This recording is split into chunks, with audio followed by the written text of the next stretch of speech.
Bonjour de Naples Fantastique. Après le menu du réveillon de Noël, voici le menu classique du repas de Noël des Napolitains.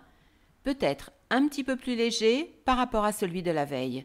Je vous conseille dans tous les cas de rester jusqu'à la fin. Dans la description YouTube, des liens vous renverront vers quelques-unes des recettes citées. Notez celles qui vous intéressent, consultez les liens présents et réalisez-les.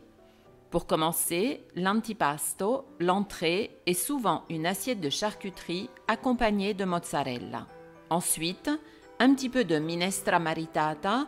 Le nom maritata, comme on peut l'imaginer marié, vient du fait que l'on unit les légumes verts et la viande. Il faut cuire fan de brocoli, choux, chicorée, scaroles, fan de navets avec saucisses, couenne et joues de porc qui donnent un goût très prononcé à la préparation. Elle n'est pas de refus, même si on ne la propose pratiquement plus maintenant.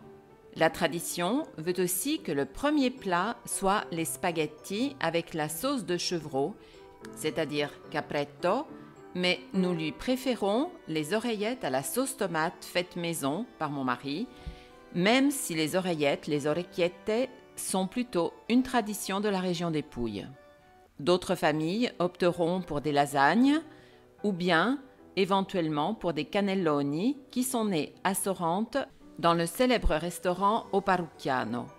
Le plat principal devrait être de la viande grillée sur les braises ou du chevreau.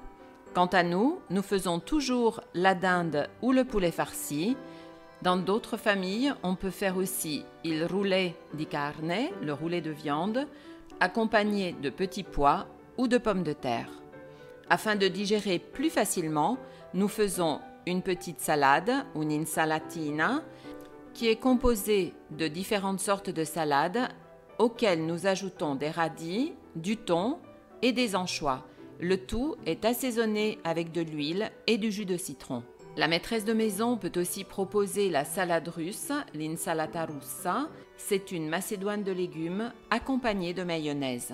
À cette première partie qui est déjà assez riche, on peut à nouveau proposer, comme pour le réveillon, l'insalata di rinforzo, la salade de renfort, ospas, c'est-à-dire les amusements, noix, noisettes, figues, cacahuètes, fruits secs en général, et pour terminer, les desserts, struffoli, zeppole, pandoro, panettone, que vous commencez à bien connaître. Pour conclure le repas, pour digérer, les liqueurs sont les mêmes que la veille. On peut aussi éventuellement proposer ce que l'on appelle il passito, qui est un vin assez liquoreux.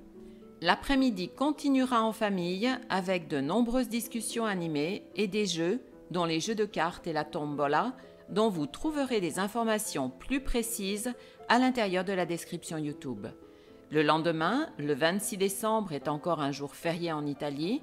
Il s'agit de Santo Stefano, Saint Stéphane, et à cette occasion, les familles se retrouvent encore une fois autour de la table où elles pourront manger par exemple les restes de la veille ou bien cuisiner de nouveaux mets qui seront variés. Il n'y a pas de plat obligatoire. Voilà, j'espère que cette petite vidéo et toutes ces informations vous auront mis l'eau à la bouche.